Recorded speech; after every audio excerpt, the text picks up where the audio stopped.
Welcome back, and my guests, Tebogo Khaas and Makhosini Mgitywa. We are discussing the new appointments to South Africa's cabinet. We've just come back from the elections, and obviously the hopes and expectations are very high, even though the economy, one could call it a burning platform. With high unemployment rate, one thought there would be something revolutionary that will come out of the president's announcement. Did you see anything revolutionary in the way the president went appointing his cabinet? It would be stretching it to say, to use the word revolution, but certainly there's nothing revolutionary. What we've seen a sort of timidness in terms of changes, but also a repeat of the same old ministers with the kind of performance that was lackluster in their previous roles. I mean, I don't know if you want me to, but I can use an example of the trade and industry. I think it's combined now with economic development. Minister Patel was a complete disaster in his previous stanza as economic development minister. Now, we failed to live up to the NDP or to implement the NDP. He failed to ensure that the kind of opportunities that were made available for us to create growth in terms of the measures and acquisitions of global measures and acquisitions like the Massmart, Walmart one, the AB InBev one, that they had the necessary traction and be able to ensure that they deliver insofar as small business development and job creation.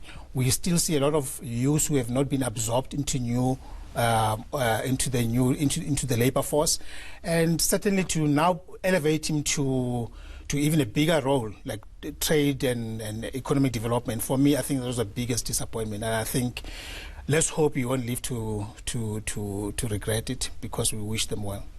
And to you, Makhosini, who stood out as an appointee, whether in a positive light or in a negative light?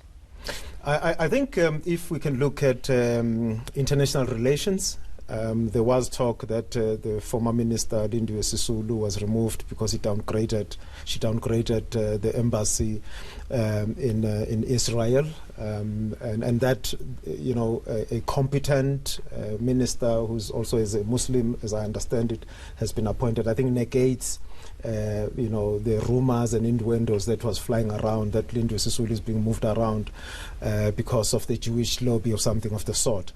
But overall, I think the cabinet, the way I see it, it really doesn't have any names that suggest to me that it's business unusual. I think the president was putting together a cabinet, given names that were in front of him that he could work with, and also for him to manage the differences within the two factions within his party.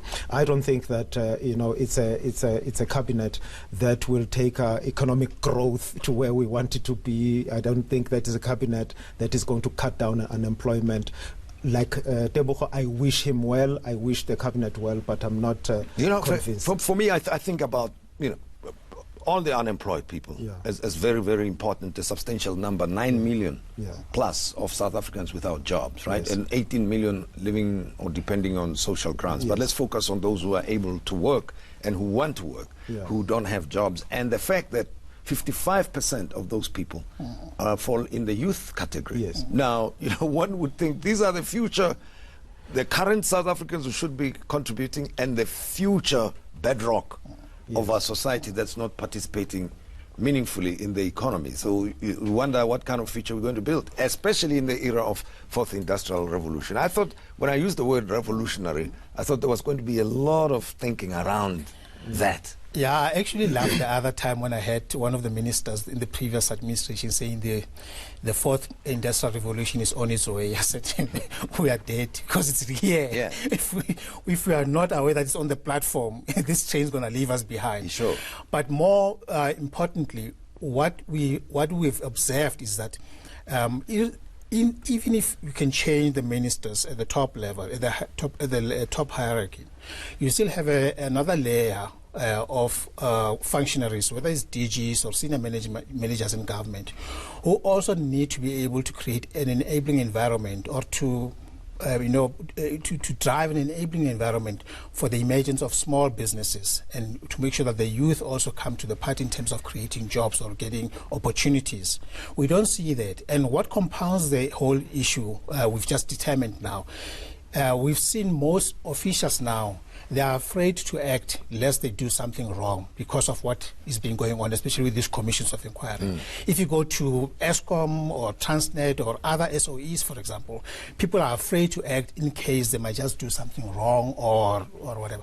And I think we need the president to be able to create that kind of, to get the people to loosen up and understand that they need to hit the ground running to make sure that we take advantage of the opportunities that arise, because if we don't do that, nobody's going to wait for us. This whole world is going to wait for us. The fourth industrial revolution is advancing, and it will be a sad indictment on us to still be at the same spot as we are today, because the 4IR has been with us and that is on the side of jobs, right? And there's also the matter which you have referred to, the performance of the state itself in providing public services, social services, whether it be healthcare, education, that there are issues there, right?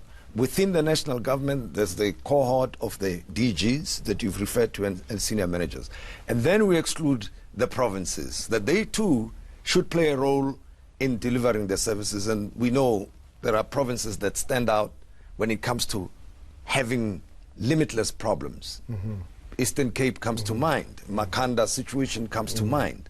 Before we even talk about jobs, we say if we can't manage the provision of clean water and sewage to people when it's been budgeted for, when are we going to get to the point of creating jobs? And there's never talk about jobs at provincial level in a meaningful way. Yes.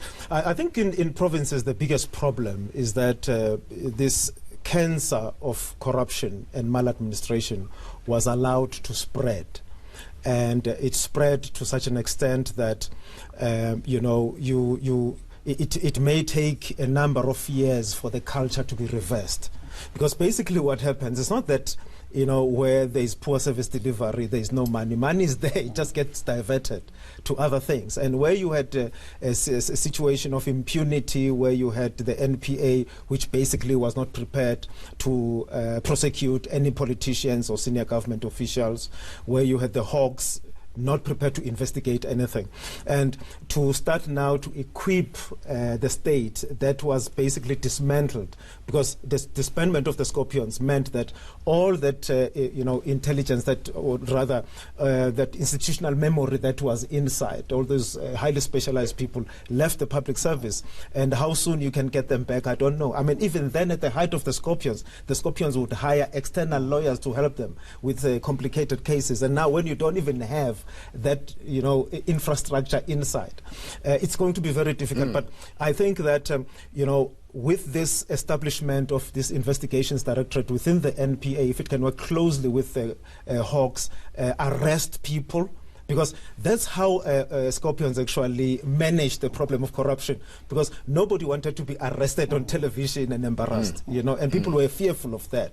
And when you removed that fear, it was, But is that likely to be brought back? I mean, the president speaks confidently about doing such things, but let's not forget, as much as we've recently had elections, president has been in position for, what, 18 months now? And, notwithstanding the procedural matters of voters going out to vote and giving him a fresh mandate, there's a bit of skepticism in the public domain to say, but will we ever see these arrests take place? I sure hope and wish it does happen. Listening to the testimony yesterday, the PIC inquiry, for example, I was left gobsmacked, and I shouldn't be, because some of the entities that were being spoken about, I've got fair knowledge and past association with them.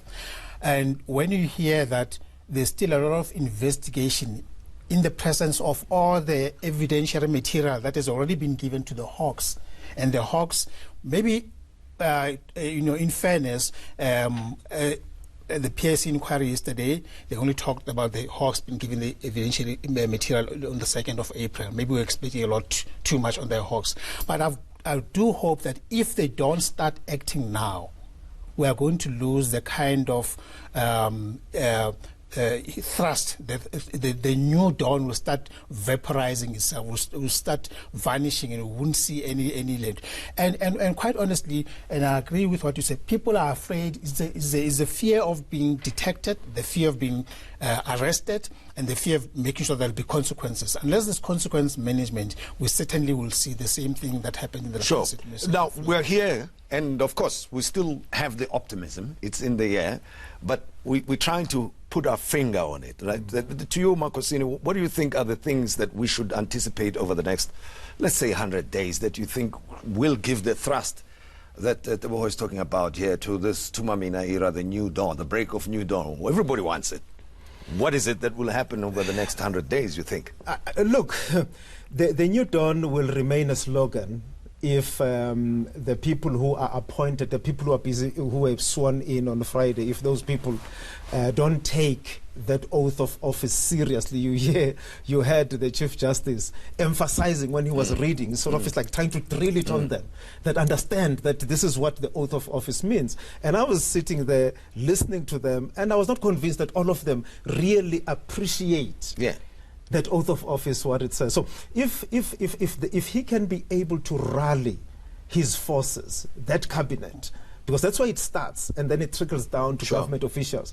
Because government officials did not just corrupt themselves, they are being corrupted. And in most instances, they are corrupted by politicians. There's a carrot and a stick. The carrot is, if you allow us to do the corruption with you, we will take care of you.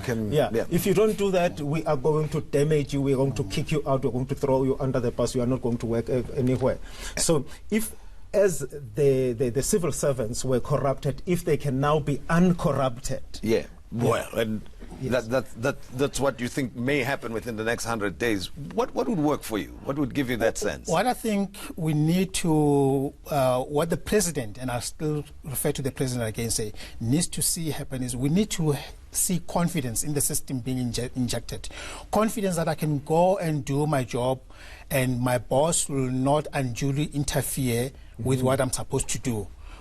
My boss will not make me sign letter of suspension that are not supposed to happen if I'm an HR manager.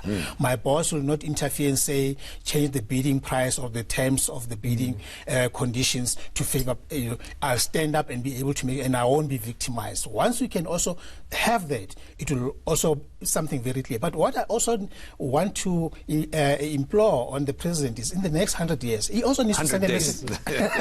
Sorry, we don't have 100 years. Feels like. What he needs to do is also to send a message to the outside world.